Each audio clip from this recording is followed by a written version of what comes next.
ನಮಸ್ಕಾರ. ಇದು ಈ ಹೊತ್ತಿನ ಪ್ರಮುಖ ಸುದ್ದಿ. ಹಿಡಕಲ್ ಡ್ಯಾಂ ಭರ್ತಿಯಾಗಿದ್ದರೂ ಕಾಲುವೆಯ ಕೊನೆಯ ಭಾಗಕ್ಕೆ ಸಿಗದ ನೀರು. ಬಾಗಲಕೋಟೆಯ ಲೋಕಾಪುರದಲ್ಲಿ ರೈತರ ಬೃಹತ್ ಪ್ರತಿಭಟನೆ. ಹೌದು, ರಾಜ್ಯದ ಪ್ರಮುಖ ಜಲಾಶಯಗಳಲ್ಲಿ ಒಂದಾದ ಹಿಡಕಲ್ ಡ್ಯಾಂ ಪ್ರಸ್ತುತ ಸಂಪೂರ್ಣವಾಗಿ ಭರ್ತಿಯಾಗಿದೆ. ಆದರೆ ಘಟಪ್ರಭಾ ಬಲದಂಡೆ ಕಾಲುವೆಯ ಕೊನೆಯ ಭಾಗಕ್ಕೆ ಮಾತ್ರ ಹನಿ ನೀರು ಕೂಡ ತಲುಪುತ್ತಿಲ್ಲ. ಈ ಅನ್ಯಾಯವನ್ನು ಖಂಡಿಸಿ ಹಾಗೂ ಸಮಸ್ಯೆಗೆ ಶಾಶ್ವತ ಪರಿಹಾರಕ್ಕಾಗಿ ಆಗ್ರಹಿಸಿ ಇಂದು ಲೋಕಾಪುರ ಬಂದ್ಗೆ ರೈತರು ಕರೆಯನ್ನು ನೀಡಿದ್ರು.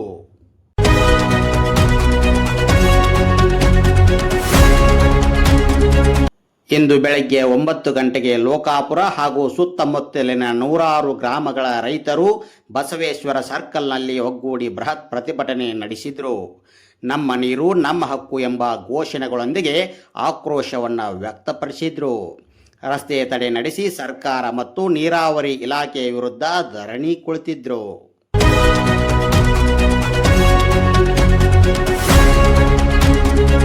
ಅಷ್ಟೇ ಅಲ್ಲದೆ ಸಂಬಂಧಪಟ್ಟ ಅಧಿಕಾರಿಗಳು, ಸ್ಥಳೀಯ ಶಾಸಕರು ಮತ್ತು ಸಚಿವರು ತಕ್ಷಣವೇ ಈ ಭಾಗಕ್ಕೆ ನೀರು ಹರಿಸಲು ಕ್ರಮ ಕೈಗೊಳ್ಳಬೇಕು.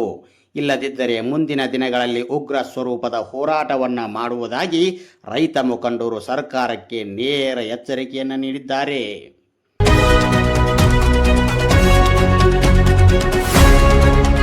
ರೈತರ ಈ ಕಣ್ಣೀರಿಗೆ ಸರ್ಕಾರ ಸ್ಪಂದಿಸುತ್ತಾ ಕಾಲುವೆಗೆ ನೀರು ಹರಿಯುತ್ತಾ ಕಾದು ನೋಡಬೇಕಾಗಿದೆ.